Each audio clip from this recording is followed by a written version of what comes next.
নমস্কার বন্ধুরা, পম্পার কিচেনে আপনাদের সকলকে স্বাগত।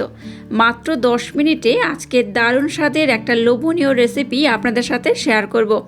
এই রেসিপিটা একবার আমার মতো বানিয়ে দেখবেন, অপূর্ব খেতে হয়। বাচ্চাদের স্কুল টিফিনে যেমন এটা বানাতে পারেন, ঠিক তেমনই অতিথি আপ্যায়নের জন্যও কিন্তু ঝটপট এই রেসিপিটা ট্রাই করতে পারেন। এটা দেখতে বলুন বা খেতে এক কথায় অসাধারণ। আশা করছি বাচ্চা থেকে বড় সবাই ভীষণই পছন্দ করবে। আর এটাকে আপনারা ডেজার্ট বলতে পারেন, আবার মালাই কেকও বলতে পারেন। তাহলে চলুন আজকের এই দুর্দান্ত স্বাদের রেসিপিটা দেখে নেওয়া যাক। আজকে দুর্দান্ত স্বাদের একটা রেসিপি বানানোর জন্য প্রথমে দেখুন গ্যাসটা জেলে দিয়ে একটা কড়া বসিয়ে দিয়েছি। কড়ার মধ্যে দিয়ে দেব দুধ। এই রেসিপিটা আপনারা যে যতটা বানাবেন তার উপর ডিপেন্ড করে কিন্তু দুধটা ব্যবহার করবেন। আমি এই পরিমাণে দুধ দিয়ে দিলাম, আর বেশি দরকার নেই। গ্যাসের ফ্লেমটাকে লো টু মিডিয়াম রেখে দুধটাকে আমি একটু ক্ষীর করে নেব। তবে এখানে কিন্তু আরো বেশ কয়েকটা উপকরণ অ্যাড করতে হবে, আমি আপনাদের দেখিয়ে দেব। দুধটাকে দেখুন আমি একটু ঘন করে জাল দিয়ে নিয়েছি। এবার মিষ্টির জন্য এখানে দিয়ে দেবো এই চামচে 2 চামচ চিনি। আপনারা চিনির পরিবর্তে মিচিরিও ব্যবহার করতে পারেন। 2 চামচ চিনি এখানে আমি দিয়ে দিলাম। আর মিষ্টিটা যে যেমন পছন্দ করবেন সেইভাবে ব্যবহার করবেন। আবারও চিনিটাকে দুধের সাথে আমি খুব ভালোভাবে ব্লেন্ড করে নেব। এই পর্যায়ে এখানে এই চামচের 1 চামচ মিল্ক পাউডার দিয়ে দেব। মিল্ক পাউডার দিয়ে এটাকে আমি আবার একটু ঘন করে জাল দিয়ে নেব। খুব বেশি ঘন করার দরকার নেই, আবার খুব একদম পাতলা হলেও হবে না, একটু ঘন করে জাল দিতে হবে। এবার দেখুন এখানে আমি কিছু ড্রাই ফ্রুট ব্যবহার করব। তার জন্য আমন্ড আর কাজু বাদাম এইভাবে টুকরো টুকরো করে কেটে নিয়েছি, এখানে দিয়ে দিলাম। আপনারা চাইলে আপনাদের মনের মতো ড্রাই ফ্রুট কিন্তু এখানে ব্যবহার করতে পারেন। আজকে যে রেসিপিটা বানাবো তার জন্য দুধটাকে কিন্তু খুব ঘন করা যাবে না, আবার খুব পাতলাও রাখা যাবে না। আমি আপনাদের দেখিয়ে দিচ্ছি দুধের ঘনত্বটা কেমন হবে। আজকে রেসিপিটা বানানোর জন্য দুধের ঘনত্ব যেমন দরকার দেখুন এইরকমই ঘনত্ব দরকার। খুব বেশি ঘন বা খুব বেশি পাতলা রাখা যাবে না, এইরকমই হবে। এই দেখুন ঘনত্বটা দেখে বুঝতেই পারছেন এইরকমই ঘনত্বে হয়েছে। এবার আমি গ্যাসটাকে বন্ধ করে দুধটাকে একটু হালকা ঠান্ডা করে নেব। এবার দেখুন এরকম একটা পাত্র নিয়ে নিয়েছি, আর নিয়েছি দেখুন এই চামচে 2 থেকে 3 চামচ টক দই। টক দইটাকে এখানে দিয়ে দেবো। টক দইটাকে আমি খুব ভালোভাবে এইভাবে ফেটিয়ে রেখে দিয়েছিলাম, তো সেটা এর মধ্যে আমি দিয়ে দিলাম। এবার এখানে দিয়ে দেবো এই চামচের 1 চামচ থেকে 1.5 চামচ চিনি। যেহেতু দুধের মধ্যে আমি চিনি ব্যবহার করেছি তাই কিন্তু এখানে খুব বেশি দরকার নেই, অল্প করে দিলেই হবে। প্রথমে চিনি আর দইটাকে আমি খুব ভালোভাবে এইভাবে ফেটিয়ে নেব। যতক্ষণ না চিনিটা মেল্ট হচ্ছে ততক্ষণ কিন্তু চিনি আর দইটাকে এইভাবে খুব ভালোভাবে ব্লেন্ড করতে হবে। দই আর চিনিটাকে মোটামুটি আমি একটু ভালোভাবে ব্লেন্ড করে নিয়েছি। এবার এই বাটির মাপ করে এখানে 1.5 বাটি আমি ময়দা দিয়ে দেব। আপনারা চাইলে এখানে আটাও ব্যবহার করতে পারেন, তবে ময়দা ব্যবহার করলে কিন্তু এই রেসিপিটা দুর্দান্ত হয়। আরো 1/2 বাটি আমি দিয়ে দিলাম। দিয়ে দেবো সামান্য পরিমাণে লবণ, সামান্য পরিমাণে দিয়ে দেবো এলাচ পাউডার। আবার এটাকে আমি একটু ভালোভাবে ব্লেন্ড করে নেব। এবার দেখুন যে ক্ষীরটাকে আমি বানিয়ে নিয়েছিলাম সেটা নিয়ে নিয়েছি। এখান থেকে যতটা দরকার ততটা আমি দিয়ে দেব। এটা ব্লেন্ড করতে যতটা লাগবে ততটা ব্যবহার করতে হবে। এটা ব্লেন্ড করার পর আমি আপনাদের দেখাচ্ছি মিশ্রণটা কেমন হবে। দেখুন এটাকে কিন্তু খুব ভালোভাবে ব্লেন্ড করতে হবে, দেখতেই পাচ্ছেন কিভাবে ব্লেন্ড করছি। এইভাবে কিন্তু খুব ভালোভাবে কন্টিনিউ ব্লেন্ড করবেন। আজকে যে রেসিপিটা বানাচ্ছি দুর্দান্ত খেতে হয়, বাচ্চা থেকে বড় সবাই ভীষণই পছন্দ করবে। এইভাবে বানিয়ে বাচ্চাদের স্কুল টিফিনেও দিতে পারেন, বাচ্চারা ভীষণ মজা করে খাবে। আজকের ব্যাটারটা দেখুন একদম রেডি হয়ে গেছে। এবার এখানে আমি 2-1টা উপকরণ অ্যাড করব। এই চামচে 3 ভাগের 1 ভাগ দিয়ে দেবো বেকিং পাউডার, আর বেকিং সোডা দিয়ে দেবো সামান্য পরিমাণে। আবার এটাকে আমি খুব ভালোভাবে ব্লেন্ড করে নেব।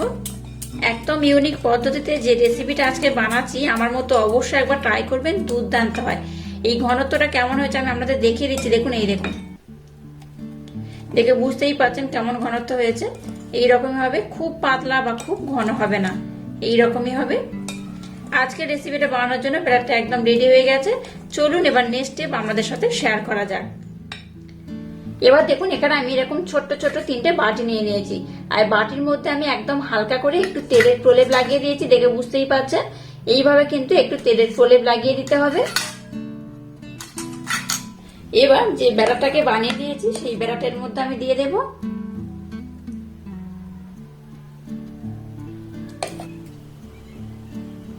একদম ভর্তি ভর্তি করে দেবেন না, কারণ এটা একটু কিন্তু ফুলে যাবে, তাই একদম ভর্তি দেবেন না, একটু খালি রাখবেন। দেখুন আমি যেটুকুটা মাপ নিয়ে বানিয়েছি তার জন্য কিন্তু একদম 3টে বাটি রেডি হয়ে গেছে। আমি এই বাটির মাপ করে 1.5 বাটি ময়দা নিয়েছিলাম, আর এই বাটির মাপ করে আমি টক দই নিয়েছিলাম হাফ বাটি। তো দেখুন এই 1.5 বাটি ময়দা দিয়ে কিন্তু আমার 3টে বাটি মোটামুটি যতটা দরকার ভরানোর আমি ঠিক ততটা করে ভরে দিয়েছি। চলুন এবার নেক্সট স্টেপ শেয়ার করা যাক। এবার দেখুন গ্যাসটাকে জ্বেলে দিয়ে একটা কড়া বসিয়ে দিয়েছি। কড়ার মধ্যে আমি এরকম একটা স্ট্যান্ড দিয়ে দিলাম, এইভাবেই দিয়ে দেবো, একদম তলার সাথে লাগানো যাবে না, তাহলে কিন্তু তলাতে লেগে যাবে। তাই এইভাবে একটা স্ট্যান্ড দিয়ে প্রথমে কড়াটাকে আর স্ট্যান্ডটাকে একটু ভালোভাবে গরম করে নেব। স্ট্যান্ড আর কড়াটাকে আমি খুব ভালোভাবে গরম করে নিয়েছি। এবার যে ব্যাটারটাকে আমি থালার মধ্যে রাখলাম সেই থালাটার মধ্যে আমি বসিয়ে দেব, এইভাবে দিয়ে দিলাম। প্রথমে গ্যাসের ফ্লেমটাকে 5 মিনিট হাই দেবেন, 5 মিনিট পর গ্যাসের ফ্লেমটাকে লো করে এটাকে খুব ভালোভাবে বানিয়ে নেব। এবার এটাকে আমি ঢাকা দিয়ে দিলাম।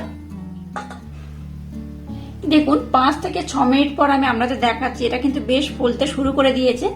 এই পর্যায়ে আমি এখানে কিছু ড্রাই ফ্রুট ব্যবহার করব ডেকোরেশনের জন্য। তো আপনারা কিন্তু আপনাদের মনের মতো ড্রাই ফ্রুট ব্যবহার করতে পারেন। এখানে আমি কিছু টুটি ফুটি নিয়েছি আর নিয়েছি আমন্ড।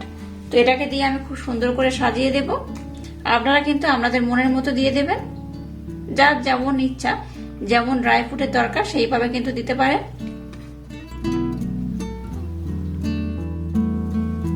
এটাকে দেখুন আমি আমার মনের মতো করে ডেকোরেশন করে দিয়েছি, আর কত সুন্দর দেখতে লাগছে দেখুন। আবার এটাকে আমি ঢাকা দিয়ে হতে দেব। দেখুন এটাকে আমি খুব ভালোভাবে বানিয়ে নিয়েছি, আর কতটা সুন্দর হয়েছে দেখুন। আমি কিন্তু গ্যাসটাকে বন্ধ করে দিয়েছি। এবার দেখুন এরকম একটা টুথপিন নিয়েছি, এটা দিয়ে আমি আপনাদের দেখাচ্ছি। দেখুন এটার ভিতরে দিয়ে দেখাচ্ছি, দেখুন এর মধ্যে কিন্তু কিছু লেগে থাকবে না। তো আমি একবার চেক করে নিয়েছিলাম, তা আবার দেখাচ্ছি। দেখুন এই দেখুন এটা কিন্তু একটা পরিষ্কার হয়ে উঠে গেছে। তো যাই হোক এটা হয়ে গেছে। এবার আমি এটাকে একটু ঠান্ডা করে নেব, তারপর আমি আপনাদের সাথে নেক্সট স্টেপ শেয়ার করব। দেখুন এগুলোকে আমি এই পাত্রের মধ্যে উঠিয়ে নিয়েছি, আর এগুলো কিন্তু বেশ ভালোভাবে ঠান্ডা হয়ে গেছে, দেখে বুঝতেই পারছেন। আর এগুলো ভীষণ কিন্তু নরম স্পঞ্জি তুলতুলে হয়। তো আমি দেখাচ্ছি, দেখুন একটা আমি উঠিয়ে আপনাদের দেখাবো। এবার দেখুন একটা ছুরি নিয়েছি, ছুরি দিয়ে এই ধারের পোর্শনটা এইভাবে একটু কেটে নেবেন। নিলে কি হবে, এটা কিন্তু খুব সহজে পাত্র থেকে ছেড়ে উঠে আসবে। এটা কিন্তু না ছুরি দিলেও আপনি যদি হাতের মাধ্যমেও এরকম করেন, এতটা স্পঞ্জি নরম তুলতুলে হয়, অটোমেটিক কিন্তু পাত্র থেকে ছেড়ে উঠে আসবে। এইভাবে একটু ট্যাপ করবেন, দেখবেন অটোমেটিক উঠে আসবে। এই দেখুন পাত্রের গায়ে লেগে না, আর কত সুন্দর হয়েছে দেখুন, কতটা নরম কতটা স্পঞ্জি দেখুন। এই দেখুন দেখে বুঝতেই পারছেন, দেখাচ্ছি দেখুন। এই দেখুন একদম স্পঞ্জি হয়েছে। এটা দেখতে যেমন সুন্দর, খেতে কিন্তু তেমনই দুর্দান্ত। এই দেখুন আপনারা এটাকে এইভাবে শুধু খেতে পারেন, নতুবা এটাকে আমি যেভাবে বানাবো সেইভাবেও সার্ভ করতে পারেন। তো এটাকে সার্ভ করার জন্য কিন্তু এই বাটিগুলো লাগবে। বাটির মধ্যে এইভাবে উঠিয়ে নেওয়ার পর আবার বাটির মধ্যে আমি রেখে দেব। তো এইভাবে সবগুলোকেই প্রথমে আমি উঠিয়ে নেব, তারপর আমি বাটির মধ্যে আবার রেখে দেব। তো কেন বাটির মধ্যে আবার রেখে দেবো আমি আপনাদের দেখাবো। তো এইভাবে আপনারা বাটি থেকে তুলে নিয়ে এটাকে সার্ভ করতে পারেন, আর আমি যেভাবে বানাবো সেইভাবেও কিন্তু এটাকে সার্ভ করতে পারেন। এই দেখুন প্রত্যেকটা কিন্তু খুব সুন্দর হয়েছে। আমি প্রত্যেকটা উঠে উঠে দেখাচ্ছি। দেখুন একটাও কিন্তু ভেঙে যায়নি, বা তোলার সময় একটু দেখুন ভেঙেও যায়নি, আর খুব সুন্দর হয়েছে, একদম নরম, দেখতেই পাচ্ছেন। এই দেখুন প্রত্যেকটা আমি দেখাচ্ছি। দেখুন এই দেখুন কতটা নরম কতটা স্পঞ্জি। বাচ্চাদের স্কুল টিফিন বলুন বা বড়রা যখন মন চাইবে কিন্তু এইভাবে খুব কম সময় এগুলো বানিয়ে নিতে পারেন। তো প্রত্যেকটাকে প্রথমে আমি একবার করে উঠিয়ে নেব। এবার দেখুন এরকম আমি একটা টুথপিন নিয়ে নিয়েছি। টুথপিনটার মাধ্যমে এটাকে এইভাবে আমি ছিদ্র করে দেব, সম্পূর্ণটা এইভাবে আমি ছিদ্র করে দেব। কেন দিচ্ছি আমি আপনাদের দেখিয়ে দেব। এইভাবে আমি 3টে বাটিতে খুব ভালোভাবে ছিদ্র করে দেব। এবার দেখুন যে মালাইটা আমি বানিয়েছিলাম সেটা আমি নিয়ে নিয়েছি, সেটা এবার উপর থেকে আমি দিয়ে দেব এইভাবে মালাই। এইভাবে দিলে দেখতে তো সুন্দর হয়, খেতে দুর্দান্ত হয়। এখানে কিন্তু 2 রকম বাদাম রয়েছে, আর দুধটাকে দেখেছেন আমি একদম ক্ষীর করে নিয়েছি। আর এইভাবে ছিদ্র করে দিলাম মানে কি বলুন তো, ভিতরে কিন্তু খুব সহজে দুধটা যাবে, যার জন্য খেতে খুবই সুন্দর লাগবে। এইভাবে 3টে বাটির মধ্যে ভরে ভরে আমি দিয়ে দেব। দেখুন সবগুলোর মধ্যে আমি মালাই ভরে ভরে দিয়েছি, কত সুন্দর দেখতে হয়েছে দেখুন। এটা দেখতে যেমন সুন্দর, খেতে কিন্তু তেমনই দুর্দান্ত, অপূর্ব, অসাধারণ। এইভাবে যদি অতিথি আপ্যায়ন করেন তাহলে কিন্তু অতিথিরা ভীষণ খুশি হয়ে যাবে।